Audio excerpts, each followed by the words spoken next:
Bismillahirrahmanirrahim. Assalamualaikum warahmatullahi wabarakatuh.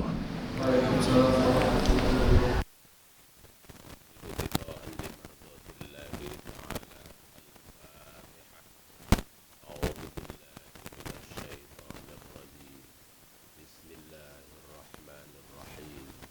Alhamdulillahi rabbil alamin. Ar-Rahmanir-Rahim.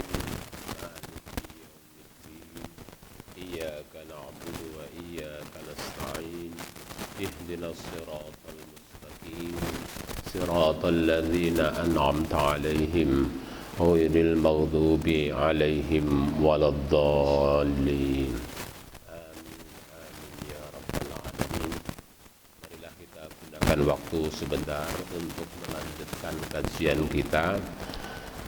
Yang puasa sudah kita lalui kajiannya, dan kita akan lanjutkan beberapa hal, dan kemudian kita selipkan kaitannya dengan sholat, karena sebagaimana saya katakan, antara sholat dan puasa kedua-duanya merupakan suatu benteng bagi kita semuanya, benteng secara rohani dan juga benteng dari serangan luar, tanha 'anil fahsya wal munkar.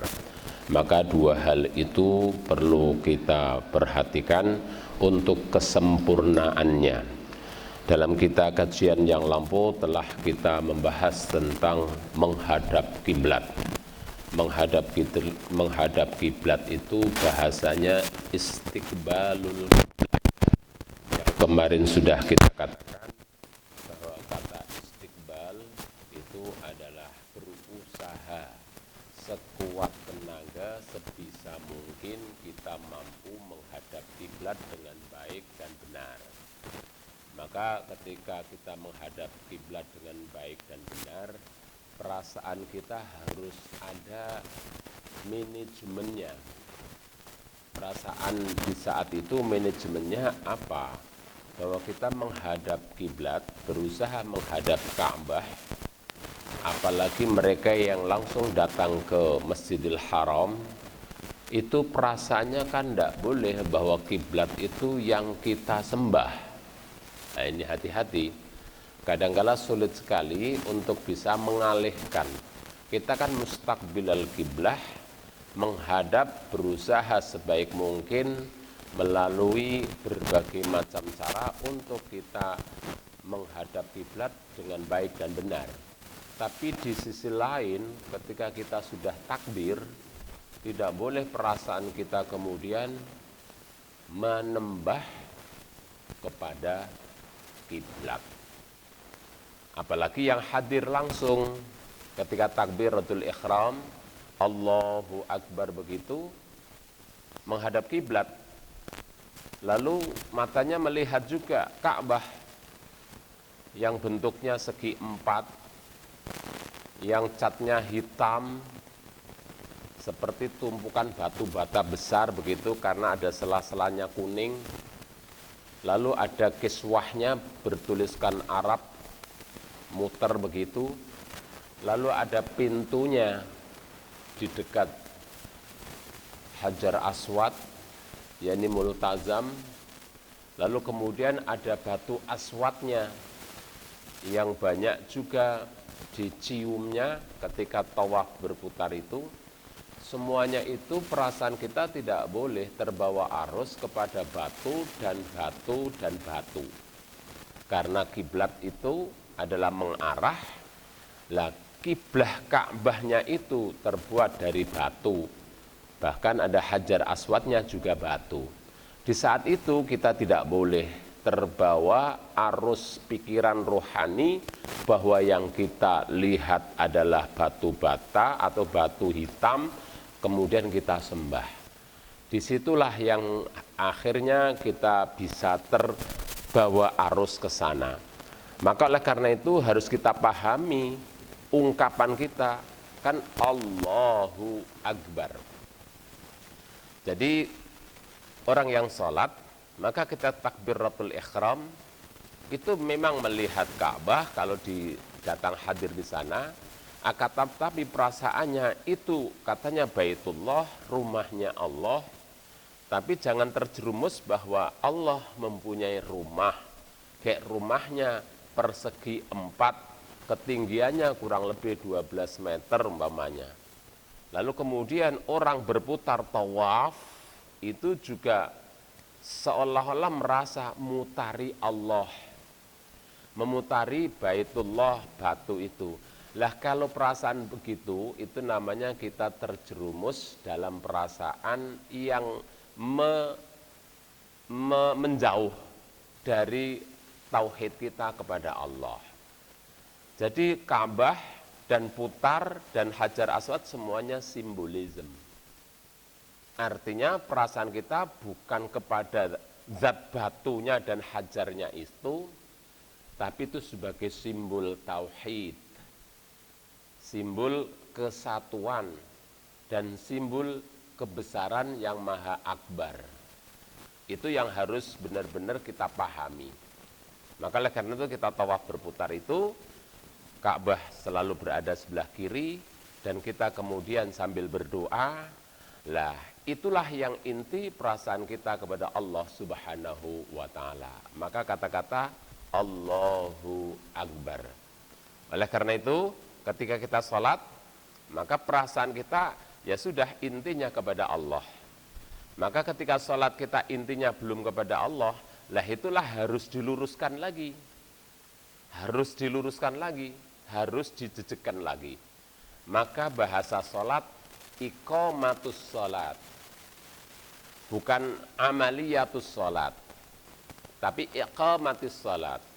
Iqamah itu berarti mendirikan, meluruskan, bukan mengamalkan. Maka bahasanya qad qamatis shalah, salat itu sudah diberdirikan. Artinya diberdirikan bukan kita kemudian ngadeg, begitu bahasa kita. Bukan. Aqama yuqimu, iqamah itu artinya sama dengan mustaqim. Nah, mustaqim itu istaqama yastaqimu, mustaqim. Nah, itu artinya adalah bagaimana kita terus menegakkan dan meluruskan akidah dan menegakkan, meluruskan perasaan kita kepada Allah. Jadi itu kata-kata mustaqim, mustaqbilah dengan mustaqim, siratal mustaqim. Akhirnya siratal mustaqim namanya adalah jalan yang lurus. Maka ketika kita sholat, mustaqbilal kiblah, bacaan kita siratal mustaqim, yakni sirat jalan yang sesuai dengan apa yang sudah disyariatkan oleh Allah Subhanahu wa ta'ala. Maka bacaan kita Fatihah siratal mustaqim, ungkapan niat kita mustaqbilal kiblah, itu harus menjadi kesatuan, sehingga ketika kita sholat itu namanya lurus, dan kemudian kita tegak kepada Allah Subhanahu wa ta'ala. Meskipun ketika kita membaca Fatihah, ketika membaca yang lain-lain, itu kadangkala terselip perasaan-perasaan duniawi, perasaan-perasaan yang kita alami. Yaitu wajar saja karena manusia itu manusia yang bersejarah, yang bersejarah. Kita punya kegiatan. Kegiatan kita kan selalu terbawa pada perasaan kita. Kita punya angan-angan. Angan-angan kita juga selalu berada di dalam perasaan kita. Mungkin angan-angan yang positif atau angan-angan yang negatif. Itu pasti membawa pengaruh pada perasaan kita. Itu manusiawi. Manusiawi. Maka oleh karena itu Allah menyarankan supaya jadikanlah lebih khusyuk dan lebih khusyuk dan lebih khusyuk lagi. Jadi yang bersifat manusiawi tadi, yang historis tadi, menyejarah itu, ya kita sedikit nafikan, kita sedikit pinggirkan, kita sedikit lompati, supaya kita kemudian bisa bertauhid kepada Allah Subhanahu wa ta'ala. Itu suatu amaliyah yang sulit. Bagaimanapun kita hidup terpengaruh.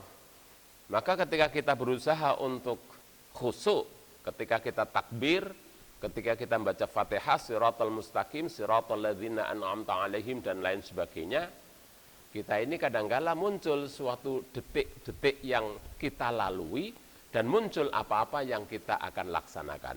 Itu manusiawi. Tidak bisa dinafikan sama sekali wong kita manusia. Kalau kita sampai menghilangkan kemanusiaan kita sama sekali, akhirnya itu kan kita hanya mempunyai jiwa saja, tapi raga kita tidak ada. Kalau kita hanya punya jiwa saja, berarti kan kita ini Casper.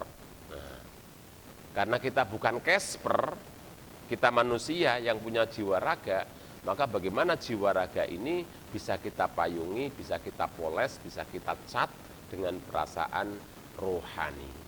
Itulah akhirnya manusia itu menjadi manusia yang dikatakan sempurna. Karena makhluk yang paling sempurna adalah manusia. Kalau yang lain-lain itu mempunyai suatu bentuk, mempunyai suatu tipologi atau mempunyai suatu anatomi, tapi tidak sesempurna manusia. Lah manusia sempurnanya itu dari apa? Ada a couple jasmaniah, terus kemudian yang bisa dibawa, diatur oleh akal, lalu di sisi lain ada rohaniah yang diatur dan dimanage oleh hati. Jadi kalau begitu antara akal dan hati itu harus terpadukan ketika kita sholat untuk mencapai suatu kesempurnaan. Ketika kita sholat untuk mencapai suatu kekhusyuan. Jadi a couple antara jasmani dan rohani. Tidak mungkin kita menafikan satu di antara dua itu. Pasti. Siapapun. Tidak ada yang tidak. Nabi Sallallahu Alaihi Wasallam sebagai contoh. Ketika sholat, Nabi kan jelas kekhusyuannya Nabi sudah nggak ada bandingannya. Jelas. Akan tetapi suatu saat cucunya Husain atau Hasan Husain itu kan ikut diajak untuk diberikan suatu pendidikan salat. Lalu ketika itu Nabi kemudian ketika sujud cucunya naik ke punggung. Ketika itu Nabi sadar nggak kalau cucunya itu naik ke punggung? Nah, gimana Pak Andi? Sadar. Ketika cucunya naik ke punggung, sadar. Bahkan loh, ini cucuku kok naik ke punggung. Maka Nabi sampai makmumnya itu bingung. Melihat-lihat, bahkan ada yang sujud terus begini, terus delok gitu. Nah, seperti kalian umpamanya kadang-kadang imamnya lama sekali umpamanya. Jadi sedang sujud kayak gini terus delok. Nabi sedang sujud, di atasnya ada cucunya. Maka Nabi berlama-lama.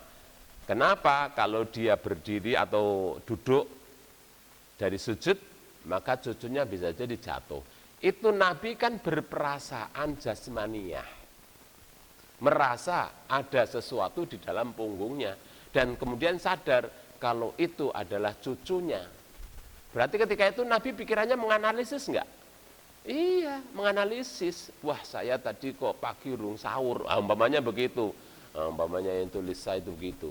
Wah, tadi saya belum sahur, keterlambatan. Umpamanya begitu. Itu tadi waktu subuh ya kemutan. Artinya itu wajar dalam hal itu. Ada sisi kemanusiaannya. Maka ketika Hasan atau Husain itu naik ke punggungnya, maka Nabi enggak segera untuk bangun. Karena Nabi menganalisis. Kalau bangun cucu saya jatuh.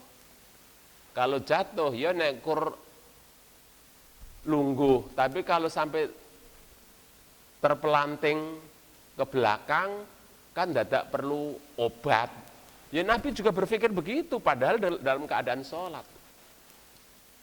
Nah ini contohnya bahwa ketika kita sholat bagaimanapun kita mempunyai perasaan jasmaniyah dohiriyah yang dimanage oleh otak, tapi di satu sisi yang lain kita harus berusaha memanage rohani kita.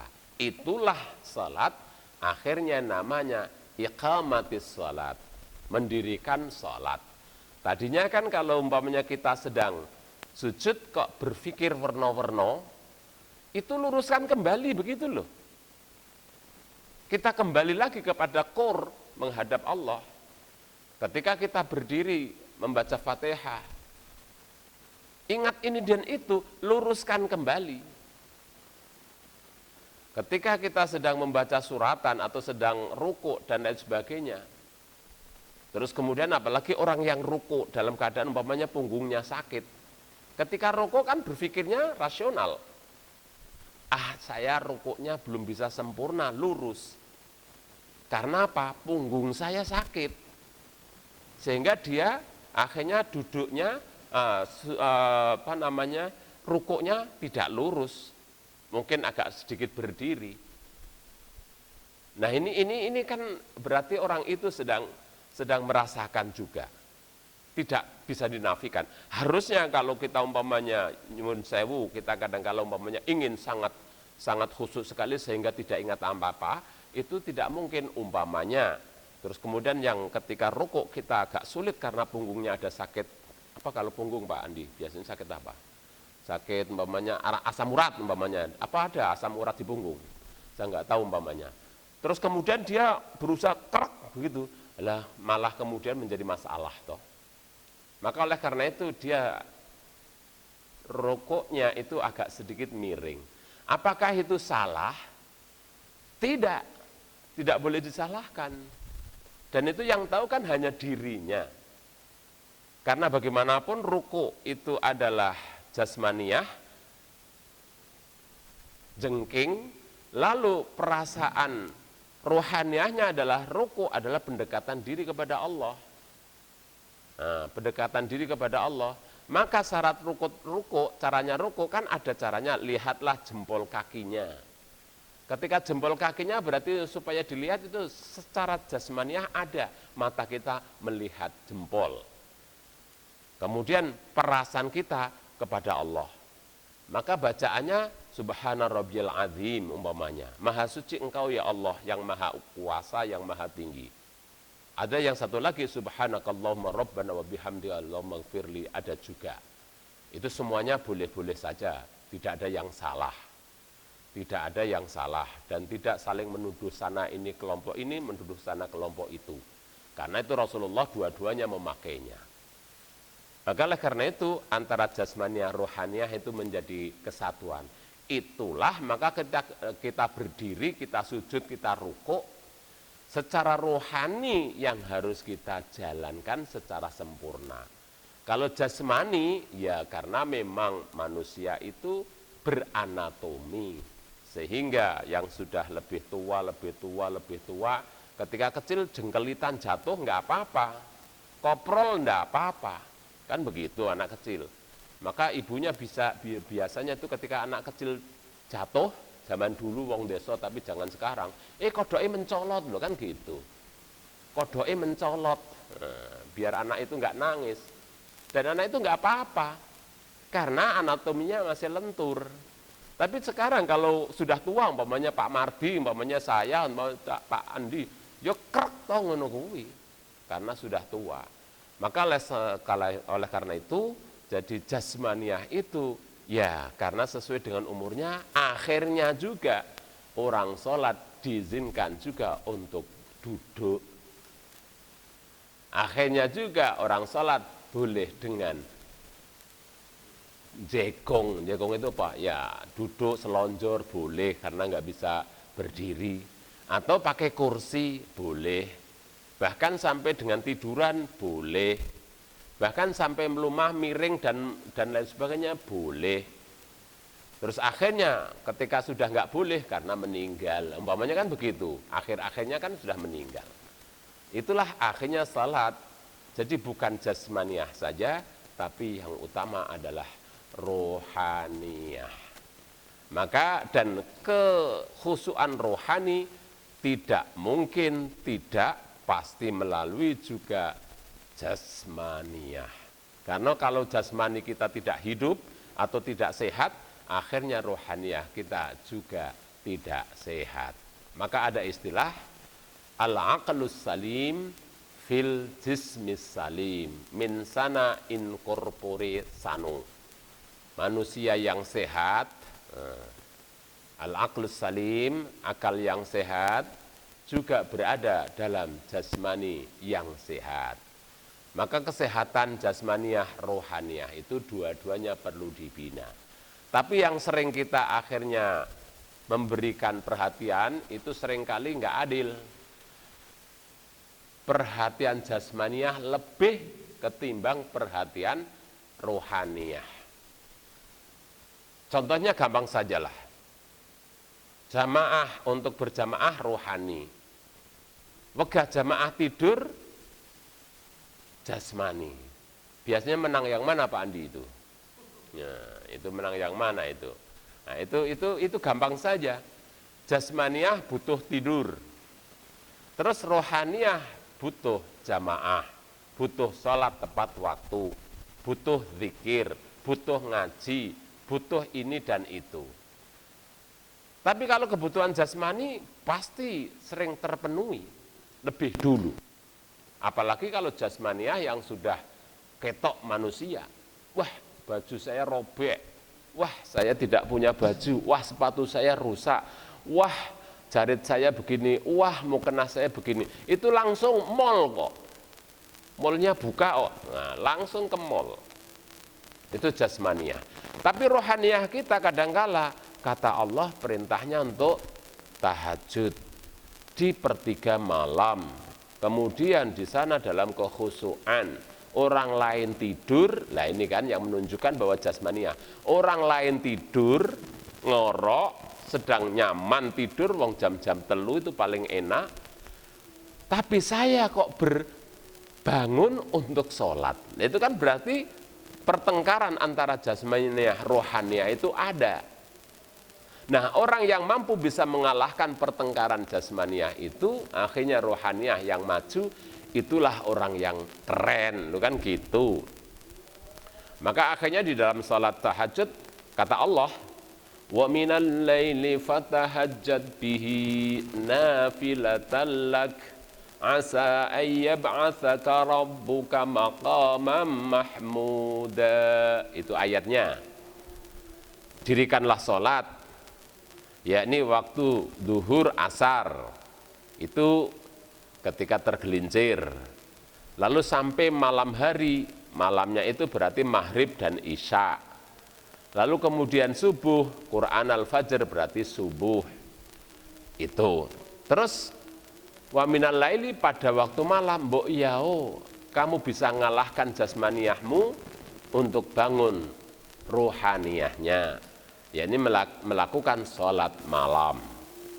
Nah, sholat malam ini memang manusia sangat kadangkala memang tendensinya begini.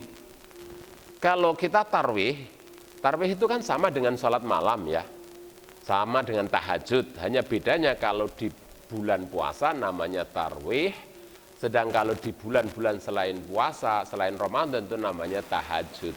Kedua-duanya itu wa minal lail, sholat lail, sholat malam. Maka orang yang sudah salat tarwih, kemudian malam tahajud lagi, ya saya kira harus sudah sepuas-puasnya kita melaksanakan sholat tarwih itu sudah sangat puas. Lah malamnya bangun apa? I'tikaf. Maka ada ajaran i'tikaf. Lo i'tikaf itu apa? Ya zikir, ya baca Quran, ya doa. Itu. Lah sholat malamnya sudah tarwih tadi. Itu kalau kita bisa melakukan setiap hari keren. Tapi kan selesai Ramadan nanti dorongan untuk sholat malam itu kan berkurang ya Pak. Nah, Pak Mardi kira-kira berkurang nggak? Kalau tarwih kan, wah ini supaya tarwih Ramadannya kita sempurna, ya, begini begitu. Nanti ketika malam kita tarwih, karena ada dalilnya man qoma ramadhana imanan wahtisaban ghufira lahu ma taqaddama min dzambi. Siapa yang kemudian mendirikan sholat dan puasa, kemudian dia iman, secara iman dan penuh harap-harap optimistik, maka akan diampuni dosanya sebelum dan sesudahnya. Kan sangat atraktif itu, sehingga kita sangat tertarik. Nah, kita sangat terdorong, akhirnya kita tarwih, mudah-mudahan tidak bolong. Itu jelas kita berharap gitu. Lah sekarang dorongan untuk kita tarawih supaya tidak bolong mbok dimampirkan ke hari-hari yang lain. Kalau bisa saya sholat malam tahajud jangan bolong. Umpamanya begitu bisa apa enggak? Lah kalau bisa keren banget. Keren sekali. Tapi bagaimanapun kan berat. Karena apa? Lagi-lagi terbawa, digondeli oleh keberatan jasmaniyah. Maka oleh karena itu Bapak Ibu yang dimuliakan Allah, dalam kita salat, melaksanakan salat itu harus ada manajemen jasmaniyah dan ada manajemen rohaniyah. Dipadukan akhirnya menjadi suatu hasil yang membawa kepada kekhusyuan. Maka sampai-sampai manajemen real kayak gini kan berat dan sulit. Maka Allah dalam Al-Quran sudah jelas-jelas mengatakan, lakabiratun illa alal khasi'in, bahwa salat itu memang kabirah, berat, besar, rasanya berat. Illa alal khasi'in, kecuali orang-orang yang selalu berusaha untuk menjadi lebih enteng lagi melalui kekhusyuan. Maka ketika kita membaca Fatihah, saya pernah sampaikan, itu terbagi ada beberapa tahap. Tahap pertama, kita membaca Alhamdulillahirabbil alamin. Allah menjawab, hamadani abdi, hambaku sedang memujiku. Ar-Rahmanir Rahim, Allah menjawab, asna alayya abdi, hambaku sedang memuja, membesarkan, memulianku. Nah, seperti itu. Lalu kemudian Maliki yaumiddin, ini mulai Allah akan memberikan sesuatu kepada orang yang sholat itu. Maka orang yang sholat ketika sudah sampai Ar-Rahmanir Rahim Maliki yaumiddin, ini sudah persiapan untuk siap diberinya. Maka ketika persiapan untuk siap diberinya oleh Allah, kita mengucap Iyyaka na'budu wa iyyaka nasta'in.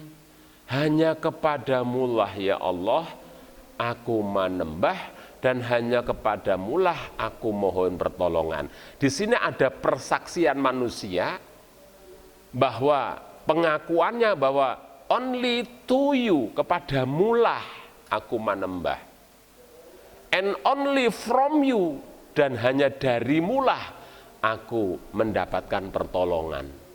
Nah, berarti saat itu manusia itu yang bersifat biologis meningkat menjadi bersifat rohani. Maka saya ibaratkan ketika titik ini seorang yang sholat itu sudah mencapai 50%.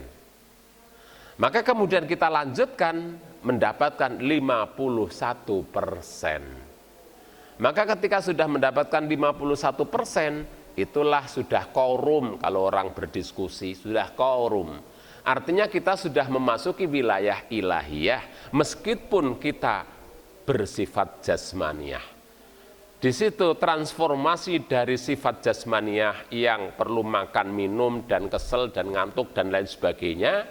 Ketika kita membaca Iyyaka na'budu wa iyyaka nasta'in, kita sudah bertransformasi menjadi bersifat ilahiyah, yang sudah tidak merasakan jasmaninya sakit, jasmaninya ngelak, jasmaninya kesel dan ngantuk. Maka orang itu berarti kekhusyuannya sudah membubung tinggi, maka dia ada kesatuan dengan zat ilahiyah. Maka ketika mendapatkan kesatuan dengan zat ilahiyah, Allah kemudian menjawab, walaka ma sa'alta, untukmu semuanya lah apa yang kau minta. Yang sering saya katakan, Allah saat itu mengerti, aku tahu yang kau mau. Nah, gitu. Jadi aku tahu yang kau mau, akhirnya Allah memberikan semuanya.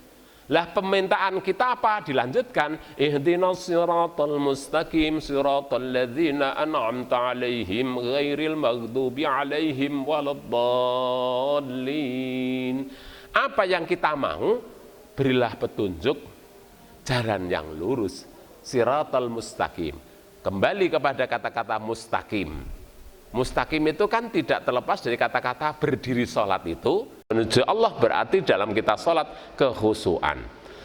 Lah jalan menuju Allah kekhusyuan itu jangan seperti jalan yang dilalui oleh orang-orang yang maghdub, ghairil maghdub.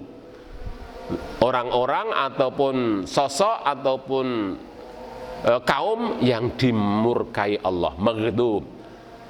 Kan maghdubun, yakni ismul maf'ul. Allah ghadib, Allah murka kepada siapa? Maghdub, yakni orang-orang yang dimurkai. Kenapa? Ya mereka merubah jalan tujuannya ketika mereka beragama. Terus waladhdallin, dan bukan orang-orang juga yang sesat. Nah, dua itulah kita mencapai kesempurnaan. Saya kira itu keterangan saya ketika kita masih mengupas tentang takbir dengan bacaan kita siratal mustaqim di dalam kita sholat. Ya ini perlu kita pahami, walaupun mungkin selama ini tidak kita rasakan, tapi perlu kita rasakan seperti itu. Sehingga orang yang sholat mencapai kekhusyuan, sudah tidak merasakan keberatannya. Karena Allah juga menyadari, Rasulullah juga menyadari, innaha lakabiratun, sesungguhnya sholat itu memang berat. Kecuali akan semakin beratnya berkurang bagi orang yang semakin khusyuk.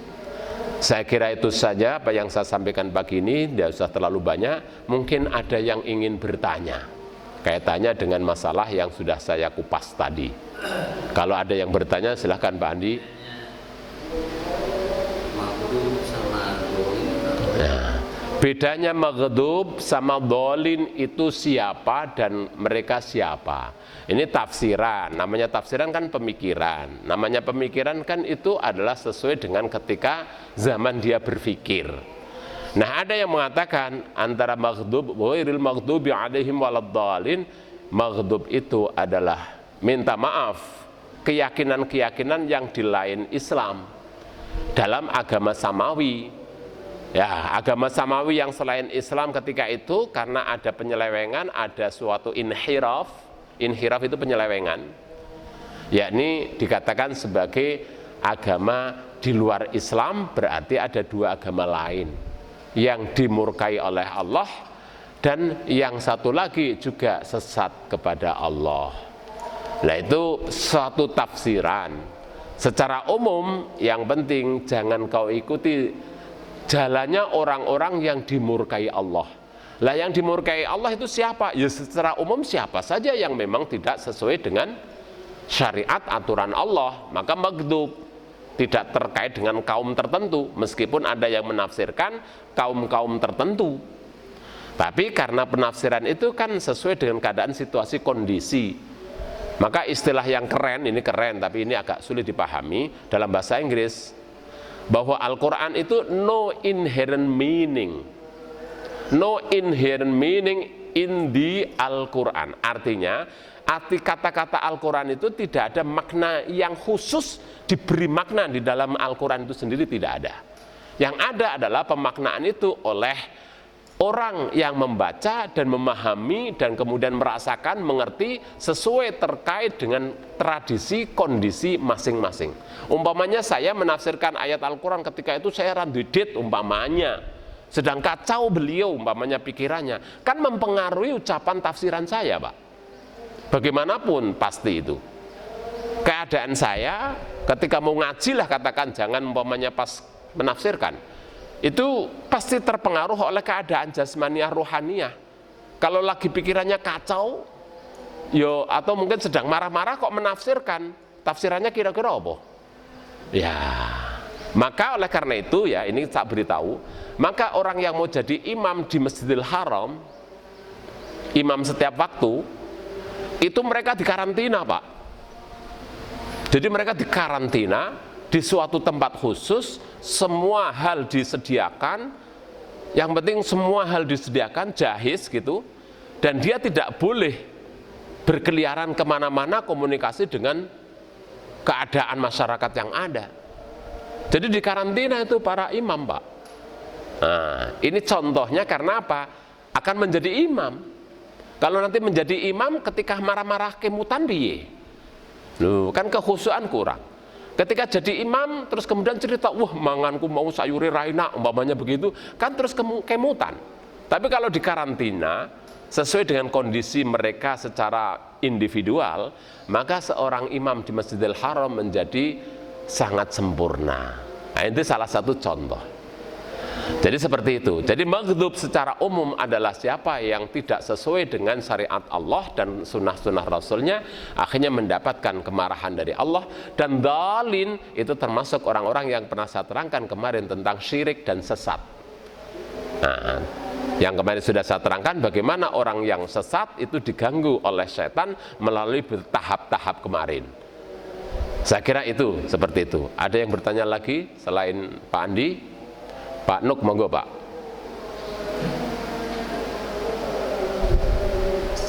Ya.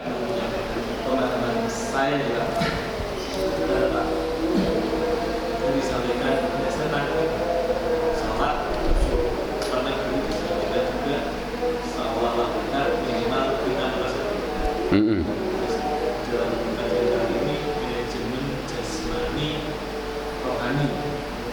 Terus dari kemarin ada satu yang disampaikan Pak Arman, mungkin saya belum mendapatkan penjelasannya lebih jelas. Siapa memahami atau itu siapa, maka dia akan bisa mengerti, memahami. Ya. Nah, terus kalau saya mencoba mewujudkan dengan pikiran saya, itu berarti adalah akal yang bekerja, berarti jasmani yang bekerja. Berarti saya bisa mengatakan bukan itu. Karena saya menangkap pakai dengan konteks bila dari Allah itu. Jadi semuanya adalah pertama menafikan ya. Menafikan dulu. Kalau kita semakin banyak menafikan, maka ketemulah yang benar. Kalau saya menghubungkan dengan penjelasannya kemarin nanti akan memahami Allah. Berarti saya menangkapnya seperti tadi itu. Kalau sesuatu itu wujud dalam pemikiran, dalam akal, dalam jasmania, berarti yang pertama harus saya lakukan adalah menafikan. Sehingga nanti pada saat rohani itu bekerja, maka saya itu akan bisa menemukan. Dan sementara itu pemahaman saya seperti itu yang saya pendapat lapangan, komentar lapangan terhadap pemahaman. Ya. Pemahamannya sudah lurus, tapi kita mengambil pemahaman itu dari mana? Tadi panjenengan sudah menyebut sendiri. Jadi ketika kita salat merasakan khusyuk didasari dengan kalimat tahlil la ilaha illallah. Kita kadang-kadang nggak sadar loh. Ketika kita menafikan, tidak, yang ini tidak, yang ini tidak, yang ini tidak, kan gitu toh. Ini kan kita masih bersifat jasmaniah toh. Karena bisa merasa, oh, yang ini jangan, tidak, yang ini jangan, tidak, yang ini jangan, tidak, yang ini jangan, tidak. Itu kan rasio. Akal toh. Sehingga kita bisa melihat, oh ini kurang baik, ini kurang baik, ini kurang baik, ini kurang baik, ini jangan, ini jangan, ini jangan. Itu kan jasmaniah rohaniyah, jasmaniah akliyah. Maka ada tadi keterkaitan antara jasmani rohani. Setelah itu ada istisnanya illallah.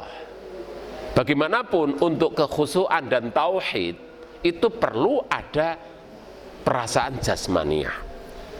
Maka perlulah adanya pemahaman. Maka perlulah adanya kesadaran. Kalau nggak ada pemahaman kan tidak sadar. Maka saya kembali kepada, seringkali saya sampaikan kepada para santri bahwa membaca Al-Quran itu ada 5 tahap. Tahap pertama dibaca dengan makhraj yang baik, jasmaniah rohaniyah, jasmaniah akliyah. Kalau nggak bisa ya semampunya, neng tetap supaya belajar. Yang kedua dipahami, minimal melalui terjemahan minimal. Jadi baca Quran. Yang ketiga adalah dimengerti. Beda paham kalau mengerti loh Pak. Saya kadang-kadang, loh Pak Nuk ini ngerti saya Suparman tapi nggak mengerti siapa saya, gitu kan bisa gitu. Maka dimengerti. Lah mengerti itu pakai apa? Kajian tafsir. Lalu setelah itu disadari. Lah disadari nggak mungkin pengertian dan pemahaman dilakukan. Contoh, orang tahu kalau sholat jamaah itu 27 kali lipat dan itu diancam oleh Rasul akan dibakar rumahnya kalau dia tidak berjamaah padahal tidak ada uzur syar'i. Gitu? Nah itu seperti itu, ancamannya itu seperti itu. Itu adalah ancaman paham kita ini. Tapi kemudian kita kan juga untuk bisa melaksanakan itu kan harus ada dorongan rohani. Kan kita memahami. Jadi ketika kita sudah memahami secara jasmaniah, kemudian kita menafikan semuanya illallah. Ketika illallah itu sudah bayangan semuanya hilang, langsung pada Allah. Jangan terbayang Allah tuh tangane piro, kakine gedine sepiro, lalu wajahnya kaya apa, ini ndak usah. Maka dikatakan zat Allah, zat itu kan tidak punya batas. Zat Allah itu berarti nggak punya batas. Kalau belum memahami zat, itu masih antropomisme. Nah itu kalau dalam konsep teologi itu. Jadi Allah masih dibayangkan seperti manusia. Itu tidak boleh. Itu terjerumus kepada antropomisme. Itu tidak boleh. Maka bayangan kita Allah ya sudah Allahu Akbar. Sudah. Maka di situ titik. Titiknya apa? Dalam kalimat la kaifa wa la yukayyaf. Allah tidak boleh dibagaimana-bagaimanakan. Tidak boleh direnungkan Allah dibagaimanakan. Gede banget. Karena maha besar. Nah. Maka ada istilah dalam Al-Quran yadullah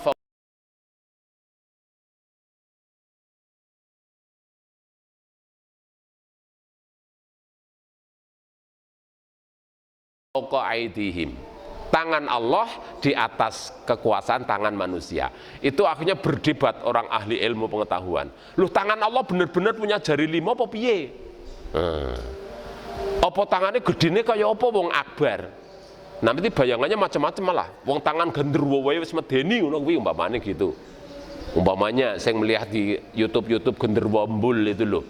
Itu aja sudah kayak gitu. Lah kalau Allah itu gimana? Itu nggak usah dibayang-bayang gitu. Karena zat Allah itu la kaifa wa la yukayyaf. Tidak dikaifakan, bagaimanakan dan tidak usah dibayang-bayangkan. Maka akhirnya ditutup dengan kata-kata laisa kamislihi syai'un. Allah tidak ada bandingannya satu titik pun yang ada di bumi ini. Kalau Allah masih dibayangkan dengan titik yang ada di bumi, berarti Allah itu kecil. Karena Allah besar, nggak ada unsur anatomi untuk membayangkan ini loh. Nah ini harus dipahamkan. Kalau nggak paham itu ya agak sulit. Saya kira itu jawabannya untuk Pak Nuk. Ini pertanyaan kualitas tinggi, artinya karena kualitasnya sudah perasaan dan ketemu jasmaniah itu. Begitu Pak Nuk saya kira itu. Jadi untuk bisa sampai kepada Allah itu la kaifa wa la yukayyaf, tidak bisa dibagaimanakan koyo opo dan tidak juga dipas-paske koyo opo. Karena kalau Allah masih bisa dipaske koyo, berarti Allah terbatas, masih kecil. Karena apa? Yang kita ketahui menurut Allah itu kecil. Nah, sedangkan kecil untuk mengukur yang lebih besar nggak mungkin. Nggak mungkin. Dan Allah tidak ada bandingan contoh apapun di bumi. Karena Allah pencipta. Kalau Allah sama dengan ciptaannya, ya bukan Allah. Kan begitu. Kalau Allah masih sama dengan penciptanya, bukan Allah. Karena ciptaan yang sama kok dirinya mencipta yang lain, nah, berarti nggak mungkin. Nah itu. Maka yang mencipta pasti yang berbeda. Tidak yang mencipta sama menciptakan dirinya, tidak. Nah itu. Maka kalau sama ciptaan dengan yang mencipta, berarti kan tidak ada siapa kholik, siapa makhluk, siapa yang pencipta dan siapa yang dicipta. Ya ini memang pemahaman kalau dalam ilmu ini filsafat keagamaan, filsafat religius memang agak sulit dipahami. Itu saja. Masih ada Pak Nuk? Kayaknya masih menyimpan sesuatu yang ingin panjenengan tanyakan.